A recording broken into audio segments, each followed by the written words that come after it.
Vamos começar uma minissérie de 4 vídeos para falar toda a história da rebelião do Robert, um dos maiores eventos de Westeros e a guerra que foi responsável por acabar com mais de 280 anos de uma dinastia Targaryen nos Sete Reinos. E aí, seus geeks, tudo certo? Eu sou o Marcos Veloso e hoje a gente vai começar a falar sobre a rebelião do Robert.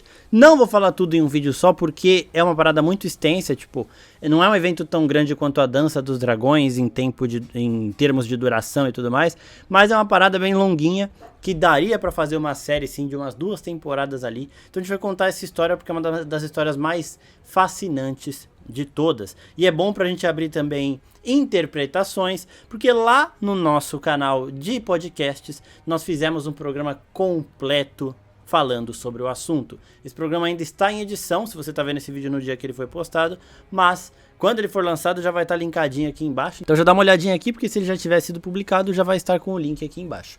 Bom, a gente começa um ano antes da rebelião do Robert, no evento que marcou o início das animosidades que depois culminariam na guerra, o evento chamado de o Torneio de Harrenhal. Esse foi um dos maiores torneios da história de Westeros e tá ali disputando para ver se é realmente o maior de toda Westeros. Foi um evento que o Lorde de Harrenhal ele fez para mostrar o poder dele, as riquezas dele em homenagem a sua filha. Esse torneio ele foi muito foda porque ele durou 10 dias, ele tinha os maiores guerreiros de todos e também teve a presença ilustre do Rei Louco Aerys II. A gente estava numa época ali de Westeros que o rei não saía da Fortaleza Vermelha pra nada, ele não saía de lá por motivo nenhum, mas ele deu as caras nesse torneio lá em Harrenhal por conta do Lord Varys. O Varys já era o mestre dos sussurros ali, ele já era muito próximo do rei e ele falou pro rei, ó, o seu filho Rhaegar vai aproveitar esse torneio para conversar com outros lords para que ele assuma o trono quanto antes. Então acho bom você ir lá para mostrar que você ainda é o rei, para mostrar que você ainda tá participando das coisas.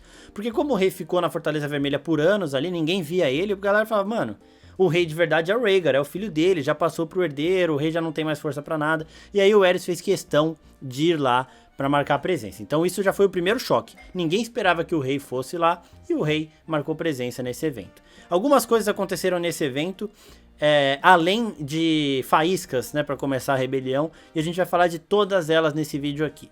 Um dos eventos marcantes foi o momento em que Howland Reed era caçoado e agredido por 3 garotos de 15 anos. O Howland ele já era adulto, mas ele era muito franzino, então ele acabou apanhando desses moleques. E isso parou quando a Lyanna Stark chegou apavorando eles, né, falou que o Reed era protegido dos Stark e tudo mais, e afastou os moleques com uma espada de treino, e aí levou o Reed pra dentro da cabana ali que os Stark estavam, e apresentou ele pros seus irmãos. Depois disso ele já começou a se relacionar mais com os Stark ali, já foi virando amigo deles, e a Lyanna convenceu o Howland a ir ao banquete que teria à noite. O banquete era só para as casas mais nobres, né, para as pessoas de nome mais importantes ali em Westeros, mas ela falou, não, você também é um lord e tudo mais, você pode ir, vamos com nós. E aí ele foi lá com os Stark. E neste banquete aconteceram algumas coisas bem interessantes. A primeira delas é que Rhaegar tocou uma canção tão triste que fez a Lyanna chorar. E quando o Benjen, né, que era o irmão mais novo deles ali, zoou ela por causa disso, ela derrubou vinho nele. As pessoas falam que a personalidade e o temperamento da Lyanna eram muito parecidos com o da Arya Stark e que também era idêntico, basicamente, né? As pessoas falam que na questão de personalidade e temperamento, a Lyanna e a Arya são iguais e na questão de aparência elas eram parecidas. Então nesse momento a gente já vê um pouquinho dessa relação do Rhaegar com a Lyanna. Ele fez uma canção, ele era um músico absurdo, muito foda. Ele fez uma canção lá que fez ela chorar e certamente fez com que ela desse mais atenção ao Rhaegar, né? Notasse ele de uma forma assim mais nítida e mais marcante. Um outro evento que rolou lá é que o Robert Baratheon venceu o Richard Loonmouth em uma competição de bebida. Nessa época o Robert era muito forte, ele era bombadão, né, estilo Henry Cavill aí e tal. Um dos maiores guerreiros de Westeros, mas a gente já vê que ele entornava desde sempre.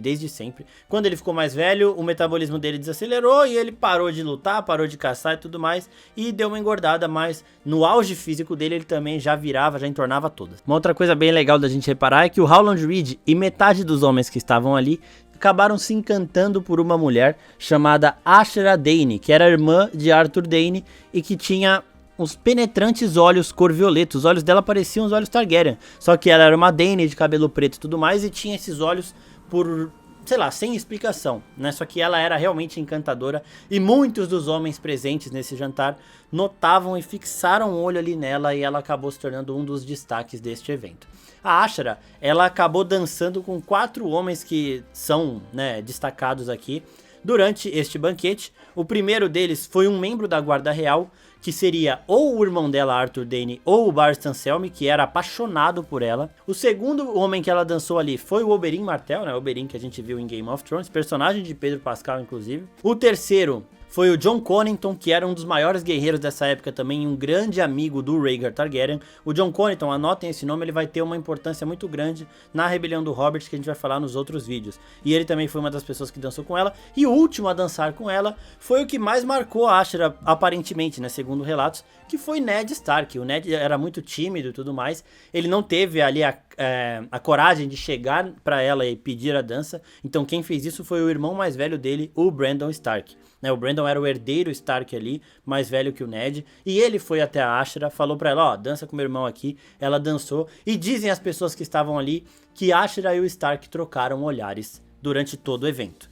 Uma outra coisa legal da gente reparar da relação do Brandon e do Ned, que eu já falei isso no vídeo da família Stark, né, da história da casa Stark que tá linkadinha aqui em cima, é que a relação deles era bem semelhante à do Jon Snow com o Robb Stark. O Brandon seria o Robb, o cara que consegue as garotas, o cara que é o guerreiro mais foda, o cara que todo mundo nota, enquanto o Ned seria o Jon, aquele que fica lá em segundo plano ali e tudo mais, mas que depois a gente vai ver é o que mais se destaca, né, no momento histórico ali de peso e tudo mais, é ele que sobrevive e é ele que faz as coisas acontecerem. Então é bem legal essa relação dos dois irmãos aí. E uma outra coisa bem importante da gente pontuar que aconteceu aqui neste jantar é que o Howland Reed e a Lyanna reconheceram os escudeiros que tinham batido no Howland ali naquela tarde e falaram pros irmãos, né, pro Benjen e tudo mais. E aí eles continuaram reparando nos caras e descobriram quem eram os cavaleiros a quem esses escudeiros obedeciam, né? Então cada cavaleiro tem o seu escudeiro para pegar as armas, para limpar as coisas e tudo mais.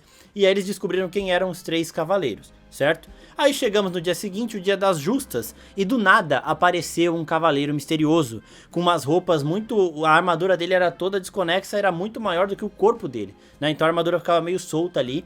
Ele usava um escudo que tinha uma árvore coração, né, um represeiro ali nela, com um sorriso vermelho muito grande, e ele era completamente misterioso, ninguém sabia de onde ele veio, quem ele era, ele não mostrou o rosto e tudo mais. Ele venceu esses 3 cavaleiros dos escudeiros que agrediram Howland Reed, e aí quando esses cavaleiros foram pedir lá pra que ele devolvesse o cavalo e tudo mais, né, essa coisa de aposta, ganhou a armadura e o cavalo. O cavaleiro falou com uma voz ali meio estridente: eu devolvo as suas posses se vocês punirem os seus escudeiros porque eles agrediram Howland Reed. Esse cavaleiro chamou muita atenção, porque ele venceu esses caras, não eram caras, tipo, muito fodas e tal, mas eram ali guerreiros que estavam participando da justa, e esse cavaleiro, ele era pequeno, ele era franzino e tudo mais, né, então chamou uma atenção ali que ele provavelmente não queria ter chamado, e aí surgiram especulações sobre quem seria esta pessoa. O rei Aerys, que era completamente maluco, paranoico e achava que tudo estava voltado a ele, a atacá-lo, a agredi-lo, a zombar dele. O rei Aerys achou que esse cara, que ficou conhecido como o Cavaleiro da Árvore que Ri por conta do escudo dele e tudo mais, era o Jaime Lannister. O Jaime, mais cedo, no início do torneio, ele foi oficializado como um membro da Guarda Real, né? Só que aí depois ele foi embora acompanhando ali a rainha, voltou pra Porto Real, só que o Aerys achou que ele tinha desobedecido o Aerys, que ele não tinha voltado acompanhando a rainha, e que ele estava zombando do Aerys pela relação do Aerys com o Tywin, que já estava conturbada. A gente também falou dessa relação em vídeos da casa Lannister e da casa Targaryen, que estão linkadinhos aqui em cima. Não era o Jaime, né, obviamente, o Jaime seria, acho que, mais parrudo ali, só que tem as duas teorias mais fortes, né, porque o Jaime não teria interesse nenhum em ajudar o Howland Reed. Tem duas teorias mais fortes, de que era o próprio Howland Reed, porque a gente já falou que ele era franzino mesmo, ele apanhou dos moleques de 15 anos ali, ele era um adulto, né, e de que seria a Lyanna Stark, por isso que se escondeu inteiro, pra não mostrar que era uma mulher ali, ela não era guerreira, os irmãos dela não deixariam ela lutar. O Howland Reed, no dia anterior, quando ele reconheceu os garotos que agrediram ele, o Benjen Stark chegou pra ele e falou: ó, se você quiser amanhã, a gente te dá as armas, a armadura e o cavalo, e você desafia esses cavaleiros pra uma treta na justa. E o Howland não respondeu nada, porque ele sabia que ele tinha realmente que punir os caras que bateram nele, mas ele ficou com medo dele perder de novo e ser mais zoado ainda. Então ele não respondeu, e aí quando ele foi dormir nessa noite do banquete, ele rezou aos deuses antigos ali, pedindo provavelmente coragem pra aceitar isso, ou pedindo pra alguém vingá-lo. Então a teoria que eu acredito, e a teoria mais provável, é de que esse cavaleiro da Árvore que Ri era a Lyanna Stark. A Lyanna viu o Howland Reed ali, ela ajudou ele, ela protegeu, ela cuidou dele depois. Ela era uma pessoa também muito solidária, a gente consegue perceber, ela era encantadora também. Aí, depois já disso, ela ouviu ele rezando, eu acho, né? Que ela pode ter ouvido ele rezando ali e falou, mano, eu vou fazer essa porra. E aí ela foi lá, arrumou a armadura... foi pegando lá o que ela foi achando, conseguiu montar a armadura completa, pintou seu escudo lá na hora, com a árvore e coração, né, um represeiro que é um símbolo dos deuses antigos, que tem ali o Winterfell, faz sentido, né, e aí venceu os caras, escondeu a armadura ali depois e ninguém nunca mais viu. E essa parte de esconder a armadura é que é o seguinte, o Rei Aerys, ele achando que era uma pessoa tentando zoar ele, falou pra todos os cavaleiros, ó, quem ganhar desse cara tem meu respeito, mandou a guarda real desafiar ele e tudo mais. E falou pro Rhaegar achar esse cara. Só que o Rhaegar procurou, ninguém mais achou ele, e o Rhaegar achou o escudo pendurado em uma árvore abandonada. Então, esse cavaleiro da árvore que ri, ele entrou nas justas, venceu os 3 caras que eram os cavaleiros dos escudeiros lá, que bateram no Howland e sumiu. Nunca mais apareceu, nunca mais foi visto, ninguém viu um cara fugindo, ninguém viu nada.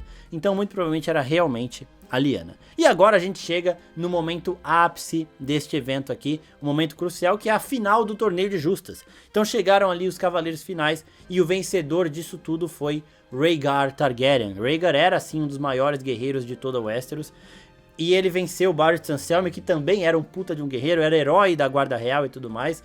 E acabou se sagrando campeão deste torneio. E aí, todos estes torneios de justa, e a gente viu isso em House of the Dragon, quando o Daemon vai lá e pede a coroa da Alicent pra provocar o Otto, lembram disso aí? No primeiro episódio da série mostra isso. We're over to sure.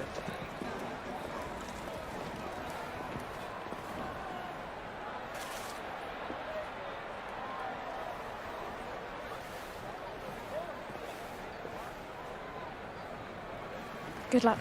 Os cavaleiros, eles tinham ali as suas damas, né? Eles escolhiam as damas e pediam pelos favores delas. E quando eles venciam, o vencedor do torneio coroava a rainha do amor e da beleza, que era como se fosse a rainha do baile do evento. Então o campeão das justas ia lá com a sua coroa de flores e entregava para a rainha do amor e da beleza, que seria coroada como a rainha do baile, a rainha de todo o evento, a mulher símbolo deste evento. Esse evento começou com este cargo sendo ocupado pela filha do Lorde ali de Harrenhal, que fez o evento, né, claro. E ela tinha os seus campeões para defender essa honra, incluindo o tio dela, que era da guarda real, mas o Rhaegar ganhou e essa coroa cabia a ele entregar para quem ele quisesse. Como o Rhaegar era casado com a Elia Martell, todo mundo achou que ele entregaria a coroa para a Elia, né, que estava sentadinha ali na tribuna principal.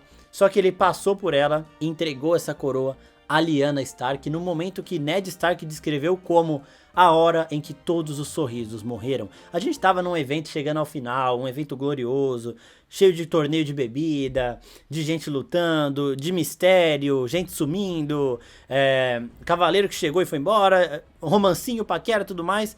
E aí do nada o Rhaegar tomou uma atitude que acabou com todos os sorrisos ali. Ele entregou a sua coroa para Lyanna Stark. Além dele ser casado com a Elia Martell, a Lyanna era noiva do Robert Baratheon. Então isso desrespeitou a Elia e os Martell, desrespeitou o Robert e os Baratheon e desrespeitou os Stark também, né? A Lyanna aceitou e ela já tava nessa com o Rhaegar, né? De tipo, eles já tinham se notado quando ele cantou a música, ela chorou e tudo mais. O Rhaegar era um dos partidões de Westeros, assim como o Robert também era, né? E aí o evento acabou.